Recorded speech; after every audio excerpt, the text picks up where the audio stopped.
Aujourd'hui je reviens dans une vidéo pour vous donner mes conseils pour augmenter votre volume fessier, autrement dit pour avoir un cul de brésilienne.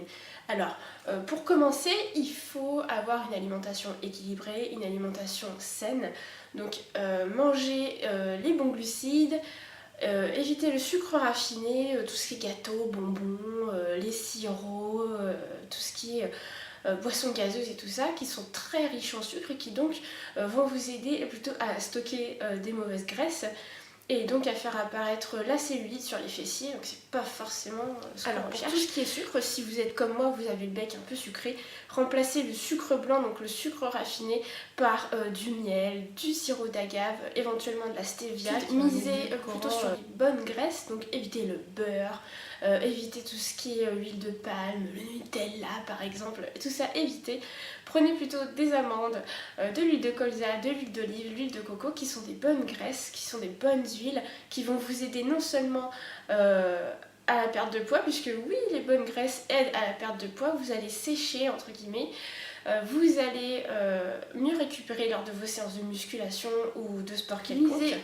Misez ensuite sur les bons glucides, le basmati, le riz complet, les pâtes complètes, les patates douces. Bon, si vous êtes comme moi, vous n'aimez pas trop le goût des patates douces parce que c'est un peu trop sucré et moi je n'aime pas le sucré salé.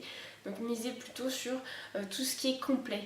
Ça apporte de bonnes sources de fibres, donc un meilleur transit, et puis pour la perte de poids c'est bien plus efficace. Évitez ensuite tout ce qui est plat industriel, puisqu'on sait tous les plats industriels contiennent de très mauvaises graisses, contiennent des sucres, contiennent du sel, donc peu de volume réel dans votre estomac, puisque vous allez sûrement avoir faim une heure ou deux après.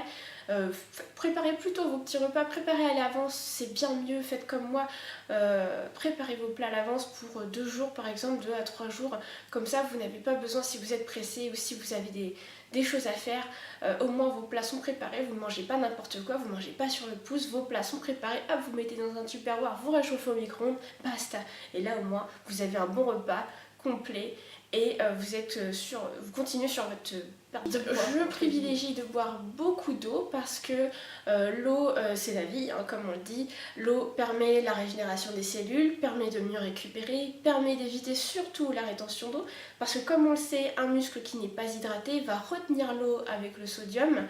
Il va retenir l'eau, donc c'est ce qui va donner cette impression aussi de prise de poids, hein, parce que quand on prend du poids, ça ne veut pas forcément dire qu'on prend 1 kg de graisse par exemple, on peut prendre aussi en eau si on a mal mangé la veille, si on a fait un cheat, etc. Vous allez emmagasiner de l'eau. Donc buvez beaucoup d'eau pour drainer, pour pouvoir éliminer, pour éviter justement cette rétention d'eau et rester un peu plus sec, un peu plus mince.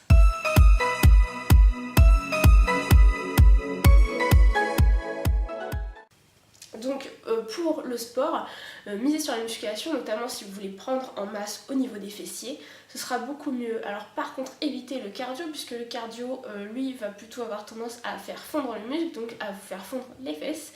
Donc faites plutôt, pas des prises de masse forcément, mais faites de la musculation, portez lourd, n'hésitez pas, n'ayez pas peur de mettre du poids sur votre barre ou mettez du poids dans vos mains. Ça vous aidera de toute façon à construire du muscle, à déchirer les fibres musculaires et donc avoir un fessier bien plus galbé, bien plus tonique. Et il faut savoir aussi que la musculation permet aussi l'élimination de la cellulite. Moi par exemple dans mon cas, j'étais quelqu'un qui prenait énormément de cellulite, que ce soit dans les fessiers, dans les cuisses. J'en avais énormément, mais en pagaille. Et grâce à la musculation, j'ai perdu 80-90% de ma cellulite. Donc évitez les crèmes, tout ce qui est pub mensongère. Misez sur une bonne alimentation, beaucoup d'eau et si vous voulez avoir des résultats, c'est ce qui a marché pour moi. Après, il n'y a pas de règle universelle en musculation, toutes les méthodes fonctionnent. Moi par exemple, j'ai voulu accélérer un peu les résultats, donc j'ai fait mon programme de musculation habituel. Et j'ai associé ça à de la pliométrie, c'est-à-dire que je faisais mon exercice de musculation qui est normalement, par exemple, je vous donne un exemple tout bête, du squat assez lourd, chargé assez lourd, à peu près on va dire à 70%, 70-80% de votre force, et vous associez ça à du jump squat ou des fentes alternées en sauté bien sûr, pour avoir quelque chose d'explosif et donc d'améliorer la performance et la prise de muscle aussi, donc la fonte de la fessier. Bien sûr, il y a le squat, il y a le soulevé de terre, mais pas que. C'est-à-dire miser en début de séance par des exercices donc polyarticulaires comme le squat, le soulevé de terre, les fentes, la presse aussi, la presse à cuisse. Misez ça au début de votre séance pour bien fatiguer vos muscles, pour vraiment tout ce qui est chargeant, pour avoir le maximum d'énergie. Et vous finissez par des exercices d'isolation comme le kickback à la poulie, les extensions de hanches qui vont finir votre muscle et donc vous aider à avoir un muscle bien ferme, bien... J'espère en tout cas que la vidéo vous a plu. N'hésitez pas à souscrire à ma chaîne, à partager, à liker surtout. Et puis je vous dis à bientôt dans une nouvelle vidéo. Allez, ciao à tous!